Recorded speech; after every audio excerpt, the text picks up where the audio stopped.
If you find yourself with a camera in your hand and want to learn how to use it, please subscribe to this channel, like the videos, comment below.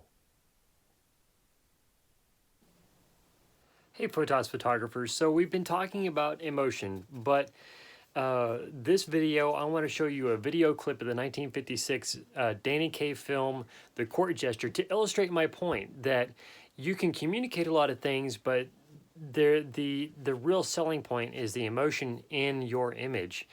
Also solidifying the point that video does not have any advantage or disadvantage over film, that I would suggest they're both two mediums of a similar product in film, but both communicate very well the emotion, and it's all setting up the very moment that brings in the key illustration of these things that really sells what's being communicated, whether in video or still film photography, videography. So you're going to be watching a 20-something second clip of a scene that I'm bringing out from The Court Jester, where it is the maid of the princess who has come in to bewitch Danny Kaye, who is actually impersonating a court jester, supposed to be coming into the English court from the Italian court, but as an imposter, he's someone who the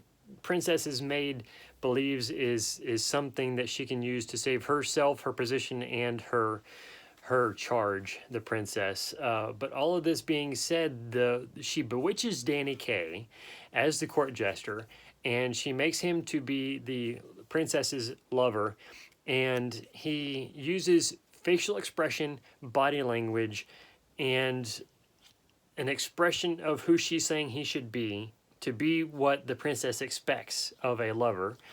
And these different things she says to him that he then expresses in body language and face, which we will go over here in a second after the video clip. And then she takes that very expression of what the princess is expecting, and he translates that in a very humorous way. Wait, not like that. You were a figure of romance, of spirit and action, but at the same time humble and tender. You were a man of iron, with the soul of a poet. You were adventurous, gay, but with a lover's brooding melancholy.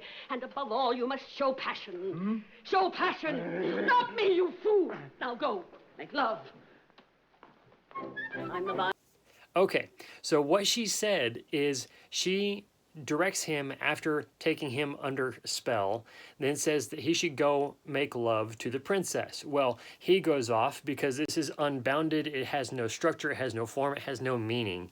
And so his going to make love is going to look a lot different than her expectation of someone coming to make love to her. So he goes in, what was that, like half a step or one part of a step, or it was very quick that the princess's maid realized this is not at all what the princess is going to expect of one coming to make love.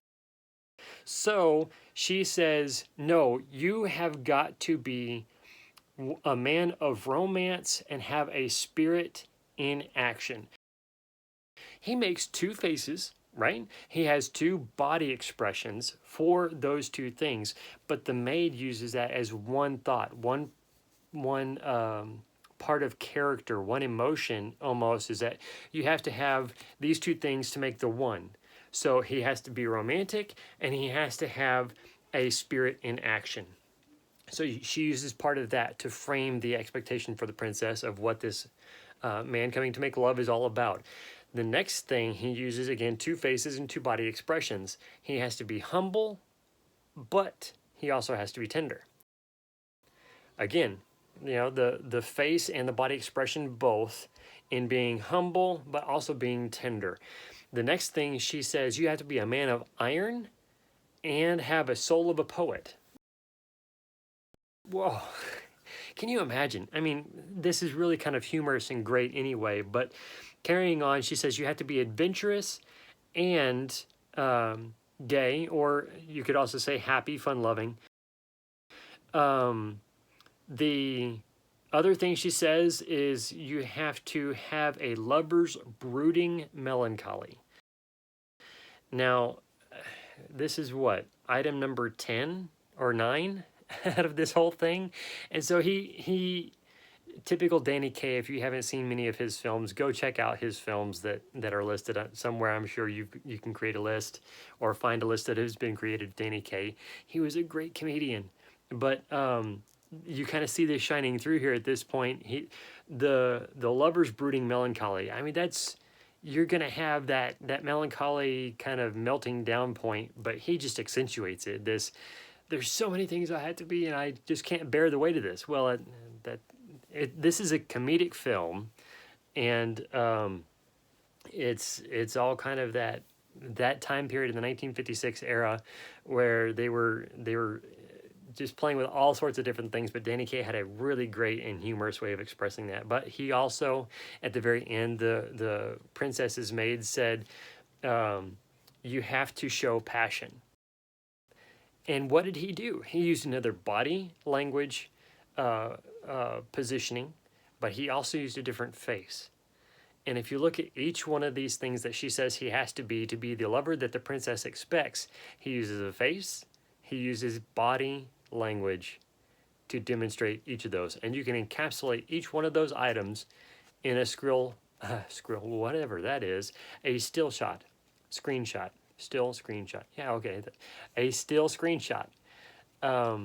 So I hope this visual with this very small clip helps you understand more about what we're talking about in a visual expression understanding of what we're talking about, of expression for emotion being a facial expression, but also body language, and that both things can be used to communicate the very same thing, whether it's in video or still photography. Thank you so much for watching, and we look forward to hearing your comments, how this has helped you, and a thumbs up so that other people can watch and benefit from this as well. If you're not yet a subscriber, we would love to have your subscription. Thank you so much, and God bless.